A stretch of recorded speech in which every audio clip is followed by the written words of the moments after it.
In an age when Africa was being carved up by foreign powers, one African king stood before the world and refused to bow. This is the true story of Haile Selassie, the emperor who modernized Ethiopia, defended African sovereignty, and became a global symbol of resistance and dignity.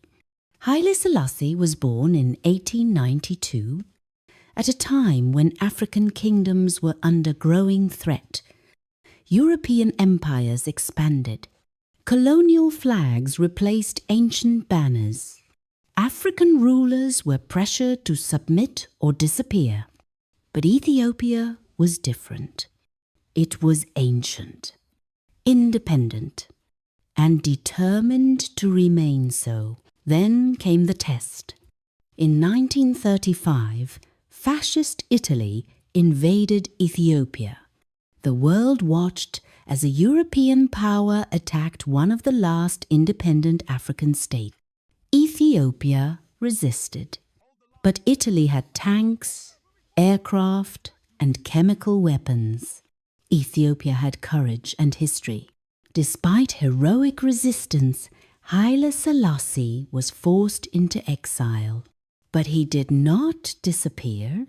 He went to the League of Nations. And there, in 1936, he delivered one of the most powerful speeches in modern history. Standing alone, he warned the world. It is us today. It will be you tomorrow. He exposed colonial violence, condemned chemical warfare, and demanded justice not just for Ethiopia, but for all nations. The world listened, and Africa remembered.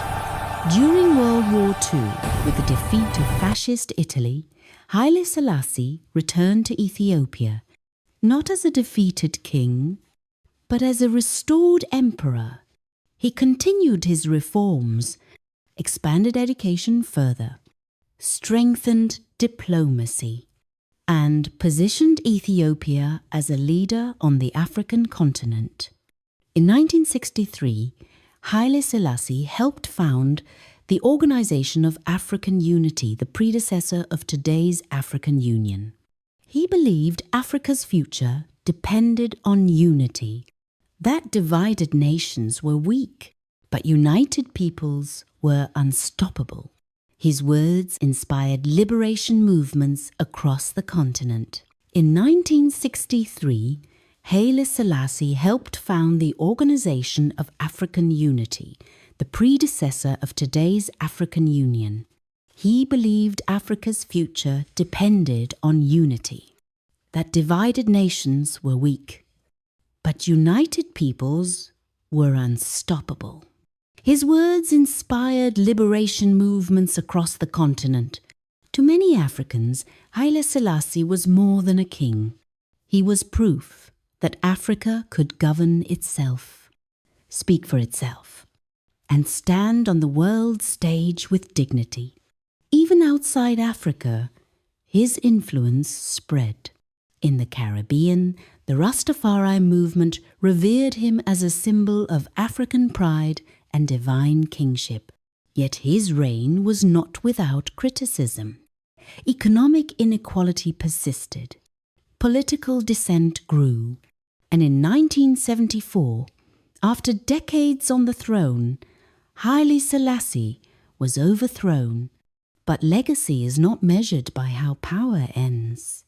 It is measured by what remains. Closing narration.